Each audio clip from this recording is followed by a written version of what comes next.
Hello everyone, তোরা সবাই কেমন আছিস? এটা বল আমার হাতে কি?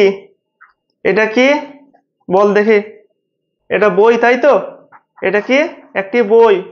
তাহলে বইকে আমরা ইংরেজিতে কি বলি বল? বইকে আমরা ইংরেজিতে কি বলবো? এই যে বই, বইকে ইংরেজিতে, হ্যাঁ, আমরা বইকে ইংরেজিতে বুক বলি। BOOK, বুক। কিন্তু ধর এখানে কি আছে বল? কটি বই আছে? এখানে একটি বই নাই তো, অনেকগুলি বই আছে। তাহলে এইগুলো কি বলবো? বইগুলি বা বইগুলো বলবো। যখন অনেকগুলো বই থাকবে তখন কি বলবো? বইগুলি, তাই তো? তাহলে দেখ এই বইয়ের সঙ্গে কি যোগ হচ্ছে? গুলি, বইগুলি। এবং এই বইগুলি দ্বারা কি বোঝানো হচ্ছে? অনেকগুলা বইকে বোঝানো হচ্ছে, তাই তো? তাহলে ইংরেজিতে আমরা কি লিখব বল? এখানে তো লিখে দিলাম একটি বইকে বই, আর অনেকগুলো বইয়ের সঙ্গে বইগুলি করলাম।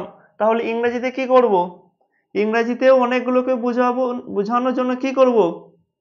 বুক, বুক আছে, বুকের সঙ্গে কি করব? একটা এস যোগ করে দেবো, বুকস হবে। ইংরেজিতে কি হবে? বুকস। বুক মানে কি? একটি বই, আর বুকস মানে কি? অনেকগুলো বই। তাহলে দেখ এখানে কি হচ্ছে, এখানে কেবলমাত্র বুকের সঙ্গে একটা এস যোগ করছি, কি হচ্ছে?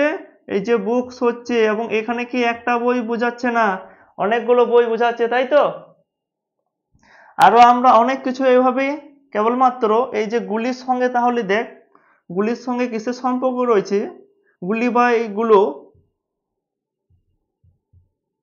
গুলি, এগুলি বা গুলো বাংলার সঙ্গে ইংরেজি ইংরেজি এস এর সম্পর্ক রয়েছে।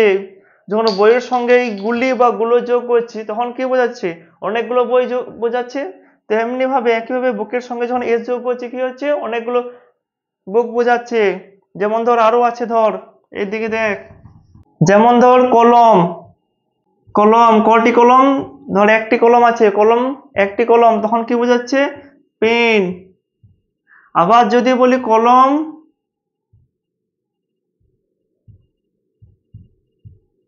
কলমগুলি,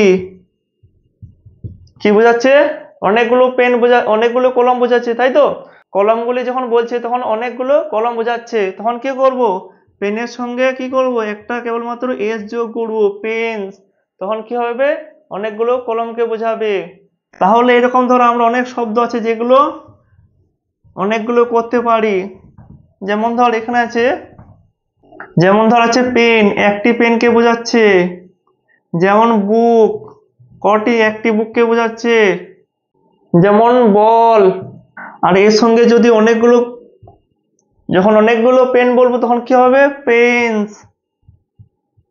আবার অনেকগুলো যখন বই বলবো তখন কি হবে? বুকস। আবার যখন অনেকগুলো বল বলবো তখন কি হবে? বলস। তাহলে দেখ এখানে কেবলমাত্র একটা যোগ করে কি করছে? একটা থেকে অনেকগুলোকে তৈরি করছে। তাহলে এই দুটিকে দেখ আমরা দুভাগে ভাগ করতে পারি। তোরা এই দুটো শব্দ নিশ্চয়ই শুনেছিস, সিঙ্গেল